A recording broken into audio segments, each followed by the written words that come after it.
दोस्तों आज की सबसे पहली और बड़ी खबर, बेवजह घूमे बाहर तो पढ़ना पड़ेगा कोविड गाइडलाइन, होगी एफआईआर। दोस्तों रांची के एसएसपी सुरेंद्र कुमार झा ने स्पष्ट तौर पर निर्देश जारी कर दिया है कि कोई भी व्यक्ति अगर 3 बजे के बाद बिना वजह के बाहर घूमता दिखाई दे तो उसे आधे घंटे तक कोविड गाइडलाइन पढ़नी पड़ेगी। इसके बाद भी लोग नहीं माने और दोबारा पकड़ाए तो उन पर सीधा एफआईआर दर्ज की जाएगी। आपको बता दें कि केवल इमरजेंसी में ही बाहर निकलने की इजाजत है। मास्क नहीं पहनने वालों पर होगी अलग से कार्रवाई। अल्टो और मिलिट्री ट्रक के बीच सीधी टक्कर, 3 लोगों की मौत। दोस्तों बरकट्टा थाना क्षेत्र के कोनहारा के समीप अल्टो कार व मिलिट्री वाहन के बीच सीधी टक्कर से कार सवार 3 लोगों की मौत हो गई। बताया जा रहा है कि कोनहारा के नजदीक डाइवर्सन के तहत 1 वे किया गया है।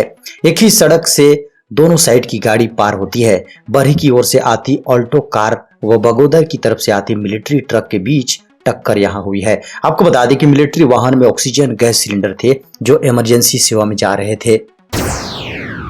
दोस्तों खबर मौसम की, 6 मई तक झारखंड में बारिश की संभावना। 50 किलोमीटर प्रति घंटे की रफ्तार से चलेंगी हवाएं। झारखंड के कुछ हिस्सों में बीते कुछ दिनों से बारिश और बादल का असर देखा जा रहा है। मौसम विभाग ने इसकी सूचना जारी की है, जहां सोमवार दोपहर बाद जमशेदपुर, कोडरमा, पाकुड़, साहेबगंज, गोड्डा, देवघर, धनबाद, गुमला, खूंटी, जामताड़ा समेत कई जिलों में बारिश हुई। मौसम विभाग ने बताया है कि 6 मई तक राज्य में बारिश की संभावना है। वहीं 8 मई तक राज्य में आंशिक बादल छाए रहेंगे। नीट पीजी की परीक्षा 4 महीने के लिए स्थगित।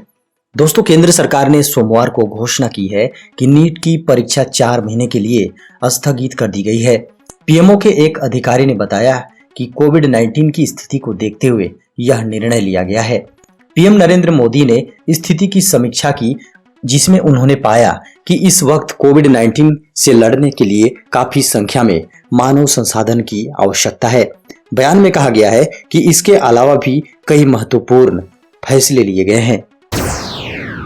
झारखंड के पूर्व मुख्यमंत्री श्री बाबूलाल मरांडी ने कहा, बांग्लादेश से रेमडेसिविर की आपूर्ति का नहीं मिला आवेदन। झारखंड के पूर्व मुख्यमंत्री श्री बाबूलाल मरांडी ने फेसबुक में एक लंबा चौड़ा पोस्ट लिखकर सिलसिलेवार ढंग से हेमंत सरकार द्वारा लगाए गए आरोपों पर जवाब दिया है। बाबूलाल मरांडी ने लिखा कि हमने देश के स्वास्थ्य मंत्री के साथ साथ भारतीय ड्रग कंट्रोलर वीजी सोमानी से बात की। बाबूलाल मरांडी ने कहा कि जो बांग्लादेशी कंपनी झारखंड या दूसरे राज्यों को इमरजेंसी इस्तेमाल के लिए देने की पेशकश कर रही है या करना चाहती है, उसने आज तक ऐसा कोई भी आवेदन भारत सरकार के पास किया ही नहीं है। कांग्रेस की मांग, झारखंड में पत्रकारों को मिले कोरोना वॉरियर्स का दर्जा। झारखंड प्रदेश कांग्रेस कमेटी के प्रवक्ताओं ने सोमवार को केंद्र और राज्य सरकार से मीडिया कर्मियों को कोरोना वॉरियर्स का दर्जा देने के साथ ही संक्रमित हो जाने पर समुचित इलाज और निधन होने की स्थिति में आश्रित को समुचित सहायता राशि उपलब्ध कराने की मांग की है। पार्टी की ओर से इस संबंध में मुख्यमंत्री हेमंत सोरेन और वित्त मंत्री डॉक्टर रामेश्वर उरांव से यथाशीघ्र निर्णय लेने का आग्रह किया गया है। बहाना बनाकर घरों में बंद डॉक्टरों का कराया जाएगा कोविड टेस्ट, कोरोना नेगेटिव मिले तो होगी कार्रवाई।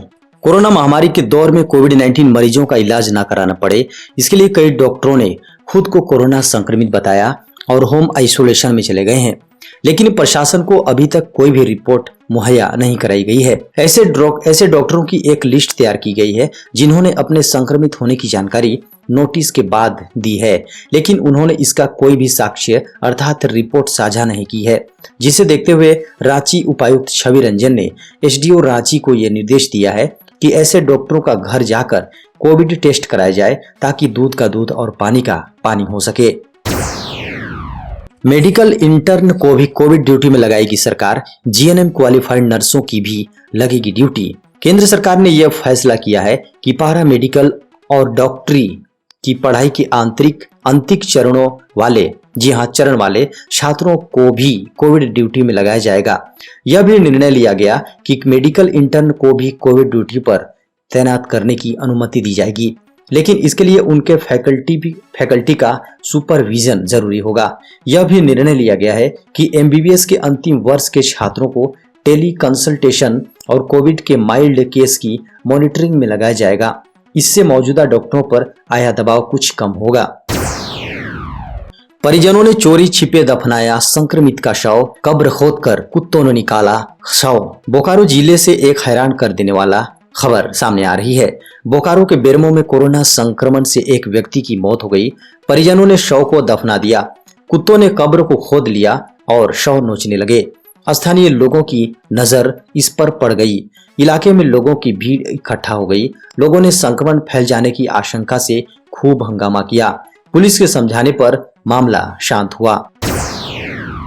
आने वाले 9 मई तक बंद रहेगा कोर्ट का काम। झारखंड स्टेट बार काउंसिल ने लिया बड़ा फैसला। दोस्तों, झारखंड स्टेट बार काउंसिल ने निर्णय लिया है कि 9 मई तक कोर्ट का काम स्थगित रहेगा। बार काउंसिल ने सभी अधिवक्ताओं से कहा है कि वे अगले 1 सप्ताह तक न्यायिक कार्य से दूर रहे। कहा गया है कि यदि किसी अधिवक्ता ने काउंसिल के निर्णय की अवहेलना की तो उसके खिलाफ एक्शन लिया जाएगा। जानकारी के अनुसार प्रदेश में बढ़ते कोरोना संक्रमण की स्थिति को देखते हुए झारखंड बार काउंसिल की आम बैठक हुई। इसमें ही अगले 1 सप्ताह तक न्यायिक कार्य से दूर रहने का फैसला लिया गया है। ऑटो पर 3 व कार में 4 सवारी ही बैठा सकते हैं, अधिक बैठाने पर होगी कार्रवाई। दोस्तों, रांची शहर में कोरोना वायरस का कहर जारी है। कोरोना की चेन तोड़ने के मकसद से सरकार ने स्वास्थ्य सुरक्षा सप्ताह के नाम पर सरकार ने लॉकडाउन लगाने की घोषणा की है। लॉकडाउन को और सख्त बनाने के मकसद से प्रशासन ने ऑटो में 3 सवारी व कार में 4 से अधिक लोगों के नहीं बैठने का निर्देश जारी किया है। साथ ही कहा कि इस आदेश को नहीं मानने वालों के खिलाफ कड़ी कार्रवाई की जाएगी। आपको बता दें कि सभी यातायात पुलिस पदाधिकारी को यह निर्देश दिया गया है कि स्वास्थ्य सुरक्षा सप्ताह को कठोर से लागू कराएं। नंदीग्राम में हार के बाद भी ममता बनर्जी ही बनेंगी बंगाल की सीएम, तय की शपथ की तारीख। पश्चिम बंगाल में तृणमूल कांग्रेस को सबसे बड़ी जीत दिलाने वाली पार्टी सुप्रीमो ममता बनर्जी तीसरी बार मुख्यमंत्री बनने जा रही हैं। ममता के लिए शपथ ग्रहण की तारीख तय किए जाने से यह साफ हो गया है कि नंदीग्राम में हार के बावजूद मुख्यमंत्री की कुर्सी पर वह खुद बैठेंगी। दीदी 5 मई को तीसरी बार सीएम पद की शपथ लेंगी। खबरों की माने तो सर्वसम्मति से टीएमसी के विधायक दल का नेता ममता बनर्जी को चुन लिया गया है। मुख्यमंत्री कार्यालय से मिली जानकारी के अनुसार ममता बनर्जी एक सादे समारोह में 5 मई को पद और गोपनीयता की शपथ लेंगी। सीबीएसई 10वीं के रिजल्ट्स के लिए 7 टीचर्स की रिजल्ट कमेटी ऐसे तैयार करेगी निष्पक्ष रिजल्ट। दोस्तों, नई एग्जाम पॉलिसी के तहत हर स्कूल को एक रिजल्ट कमेटी बनानी होगी। इस कमेटी में प्रिंसिपल के अलावा 7 टीचर्स होंगे जो कि रिजल्ट को फाइनल रूप देंगे। इन टीचर्स में 5 उसी स्कूल से होंगे। ये 5 टीचर गणित, सोशल साइंस और 2 लैंग्वेज के होंगे। इसके अलावा कमेटी में 2 टीचर्स पास के किसी अन्य स्कूल के होंगे जिन्हें स्कूल कमेटी के एक्सटर्नल मेंबर के तौर पर शामिल करेगा। सीबीएसई की ओर से जारी पॉलिसी के एनेक्सर 1 में दिया गया है कि यह कमेटी किस तरह तैयार होगी। इस कमेटी का नाम रिजल्ट कमेटी होगा जिसके चेयरपर्सन स्कूल के प्रिंसिपल होंगे। इसके बाद जो 5 टीचर चुने जाएंगे वो ऐसे होंगे जो छात्रों के एकेडमिक परफॉर्मेंस से भली भांति परिचित हो, अर्थात जिन्होंने इन बच्चों को पढ़ाया है और उनके संपर्क में रहे हैं।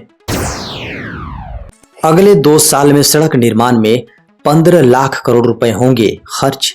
केंद्रीय मंत्री नितिन गडकरी ने कहा है कि सड़क एवं परिवहन मंत्रालय अगले 2 वर्षों में भारत में सड़क इंफ्रास्ट्रक्चर पर 15 लाख करोड़ रुपए खर्च करेगा।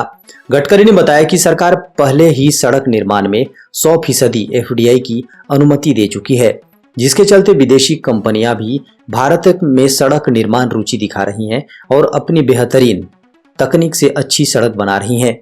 गडकरी ने भरोसा दिलाया कि उनका मंत्रालय जल्द ही प्रतिदिन 40 किलोमीटर राजमार्ग निर्माण का लक्ष्य हासिल कर लेगा। महाराष्ट्र, दिल्ली, मध्य प्रदेश सहित कई राज्यों में कम होने लगी कोरोना की रफ्तार। महाराष्ट्र, दिल्ली, मध्य प्रदेश जैसे राज्यों में कोरोना की दूसरी लहर मंद पड़ने लगी है।